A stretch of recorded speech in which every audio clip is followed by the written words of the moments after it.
Exclusive video shows the moment a Brownsville man tries to run from police and is caught with a loaded gun. Police are searching for whoever shot and killed a teenager in Brooklyn.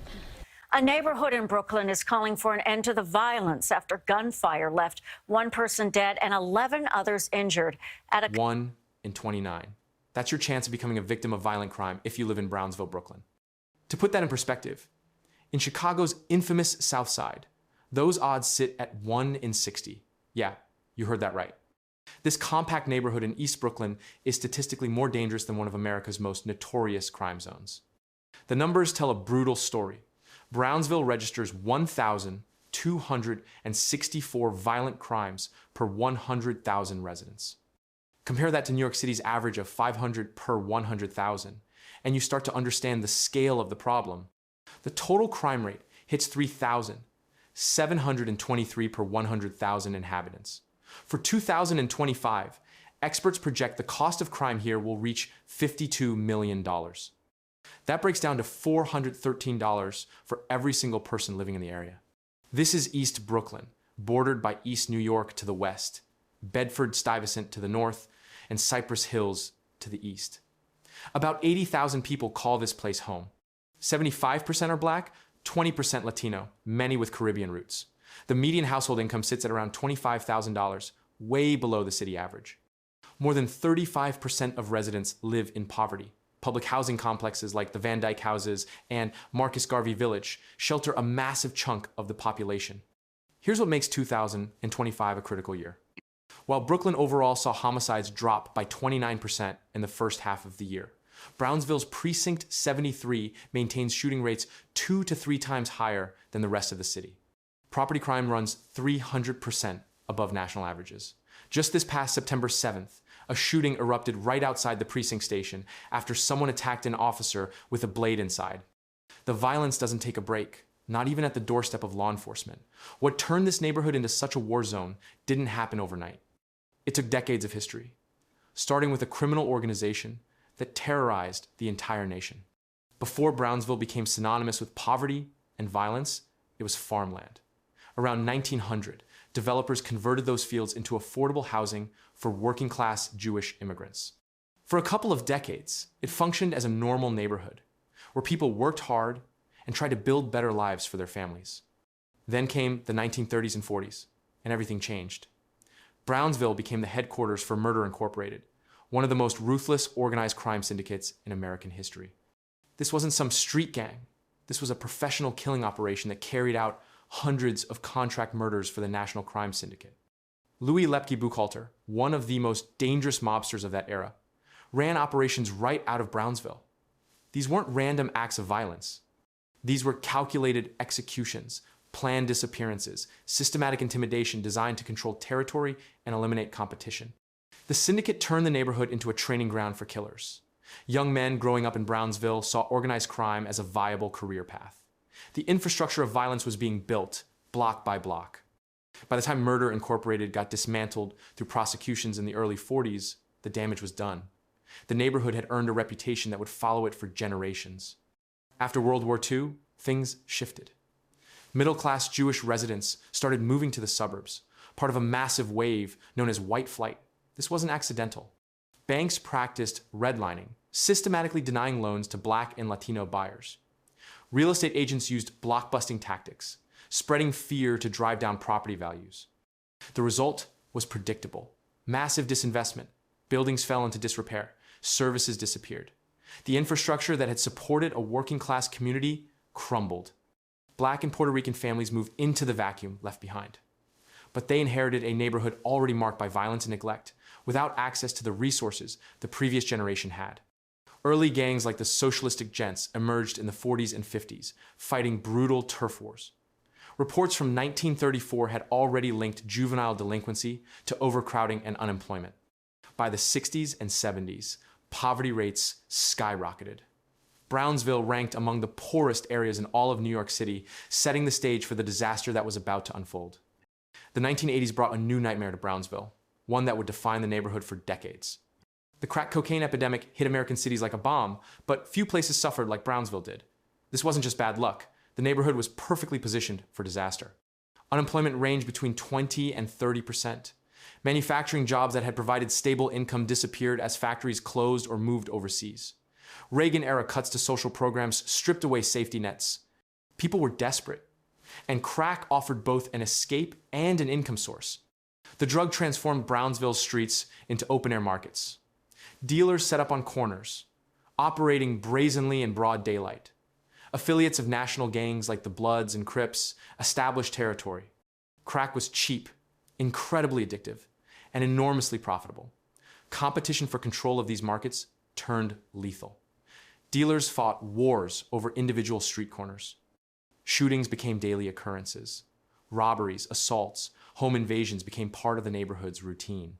For young people growing up in this environment, joining gangs and entering the drug trade wasn't just about making money.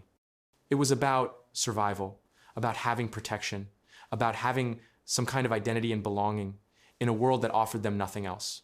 The legitimate economy had abandoned them. Schools were overcrowded and underfunded. There were no after-school programs, no job training, no path out. By 1990, the violence reached catastrophic levels. The 73rd Precinct recorded murder rates comparable to active war zones. Brownsville earned a new nickname, the murder capital of New York City. Residents couldn't walk down the street without fear. Parents kept kids inside. The sound of gunfire became background noise. Entire generations grew up traumatized, watching friends and family members die, learning that violence was just how life worked here. And when authorities finally responded, their solution made everything worse. Heavy-handed policing, aggressive stop, and frisk tactics, mass incarceration. These approaches didn't address the causes. They just broke more families apart, creating more angry, hopeless young men with even fewer options, perpetuating the exact cycle they were supposed to stop. Something strange happened to New York City in the 2000s and 2010s. The city experienced an economic renaissance. Manhattan property values exploded. Brooklyn neighborhoods transformed seemingly overnight. Williamsburg went from industrial wasteland to hipster paradise. Bedford-Stuyvesant saw cafes and boutiques replace bodegas. Bushwick attracted artists and young professionals. Investment poured into these areas. New developments, renovated buildings, improved services. The gentrification wave swept across Brooklyn like a tsunami. But it stopped at Brownsville's borders. The neighborhood was deliberately bypassed. While areas mere blocks away saw millions in investment, Brownsville received scraps. The infrastructure continued deteriorating. Schools remained overcrowded, struggling with limited resources to educate kids facing impossible challenges at home. Healthcare access was inadequate for a population dealing with poverty-related health issues. Food deserts meant residents had to travel significant distances for fresh, healthy food. Parks and recreational spaces fell into disrepair. By the 70s, 90% of housing units in Brownsville were public housing. These massive complexes concentrated poverty in ways that made problems worse. When everyone around you is struggling, when there are no examples of success, no network connections to better opportunities, escape becomes nearly impossible. The projects became isolated islands of desperation, surrounded by a city experiencing unprecedented wealth. The perception of Brownsville as a no-go zone became self-fulfilling. Businesses refused to open there. The ones that did were small corner stores, check cashing places, and fast food joints. Nothing that provided decent jobs or served community needs. Employment opportunities remained scarce. Young people had few legitimate paths to income. The drug economy continued thriving because it was often the only economy available. Residents described their neighborhood as a tale of two realities.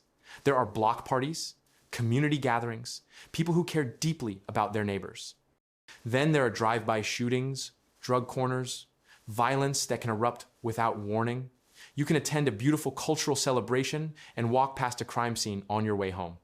In 2010, the 73rd Precinct recorded 28 murders, a 33% jump from the year before. While citywide crime dropped, thanks to reforms implemented in the 90s, Brownsville consistently lagged behind. Then COVID-19 hit in 2020, and things got even worse. Murders in the precinct jumped 70% by mid-year. Economic pressures, social isolation, and health crises converged, creating perfect conditions for violence to spike once again. Understanding why Brownsville remains so dangerous in 2025 requires looking at the specific mechanisms keeping violence alive. This isn't abstract. These are concrete factors that interact and reinforce each other daily. Start with the gangs. Modern crews like the Wu Gang operate differently than their predecessors. Social media and drill rap culture have transformed how conflicts escalate. A perceived slight in a music video or an Instagram post can trigger real-world violence. Young members document their lives online, broadcasting their locations, their affiliations, their beefs with rivals. What might have stayed contained to a neighborhood now reaches thousands of viewers. Disrespect goes viral. Retaliation becomes necessary to maintain reputation. The cycle of revenge perpetuates itself through digital channels, making it harder to de-escalate conflicts. Youth unemployment tells another part of the story. About 25% of young people in Brownsville can't find legitimate work. The education system struggles with high dropout rates. After-school programs and mentorship opportunities are scarce. For teenagers looking at their options, the street economy looks like the only real choice. Older guys in the neighborhood are making money, wearing nice clothes, commanding respect. Legal minimum wage jobs can't compete with that, especially when those jobs are hard to find anyway. Law enforcement faces its own challenges. The 73rd Precinct operates with insufficient staffing for an area with this level of crime. Officers are stretched thin, responding to constant calls, unable to implement community policing strategies that might build trust. That September 7th incident, where someone attacked an officer with a blade inside the precinct before a fatal shooting occurred outside, highlighted how dangerous the situation has become. But there's also deep historical distrust between police and residents. Decades of aggressive tactics, stop and frisk policies, and mass incarceration created legitimate grievances. Many residents won't cooperate with investigations, viewing police as part of the problem rather than the solution. The statistics back all this up. That 1,264 violent crimes per 100,000 rate isn't an abstract number. It means real people getting hurt every single day. The total crime rate of 3,723 per 100,000 encompasses robberies, assaults, carjackings, property crimes. Even with Brooklyn's overall 29% homicide reduction in early 2025, Brownsville's shooting rate stays 2 to 3 times higher than the rest of the city. Your actual probability of experiencing violent crime sits at 1 in 29. Those aren't odds anyone should have to live with. Let's put Brownsville in context by comparing it to other notoriously dangerous areas. In New York City alone, several neighborhoods compete for the title of most dangerous. Mott Haven in the Bronx registers 2,039 violent crimes per 100,000 residents, with drug markets and assaults driving those numbers. Hunts Point, also in the Bronx, hits between 1,944 and 2,000, 484 violent crimes per 100,000, with sex, work-related violence, and theft contributing significantly. East Harlem in Manhattan records 1,616 violent crimes per 100,000, primarily robberies and domestic incidents. Even East New York in Brooklyn, right next to Brownsville, shows 1,100 violent crimes per 100,000. Brownsville's rate of 1,264 might seem lower than some of these, but here's the critical difference. It leads specifically in murder concentration. The homicide rate per capita exceeds all these other neighborhoods. When we're talking about the most serious violent crime, the kind that ends lives, Brownsville tops the list. Then there's the Chicago comparison. The South Side has international notoriety. Movies, television shows, news reports have made it synonymous with American urban violence. And yes, the South Side is extremely dangerous. But when you break down the statistics, Brownsville presents higher individual risk. South Side violence spreads across a much larger geographic area. The danger is real, but more dispersed. Brownsville packs comparable violence into a much more compact space. The density of the threat is what sets it apart. Both areas share root causes: systematic poverty, racial segregation, decades of disinvestment, limited economic opportunities. But Brownsville carries the added weight of its unique history. That direct line from murder, incorporated through the crack epidemic to modern gang violence, represents nearly a century of continuous crime. Few American neighborhoods can trace their problems back that far with that much consistency. The human cost goes beyond the projected $52 million in crime costs for 2025, though that $413 per resident represents real money out of already struggling pockets. It's the lives lost, families destroyed, children growing up with trauma that mimics post-traumatic stress disorder. It's reduced life expectancy, limited opportunities determined entirely by zip code. Kids born in Brownsville start life with disadvantages that multiply as they grow. That's the real measurement of danger, not just the crime statistics, but the systematic destruction of human potential across multiple generations. Despite everything, Brownsville persists. The neighborhood has a cultural richness that outsiders rarely see.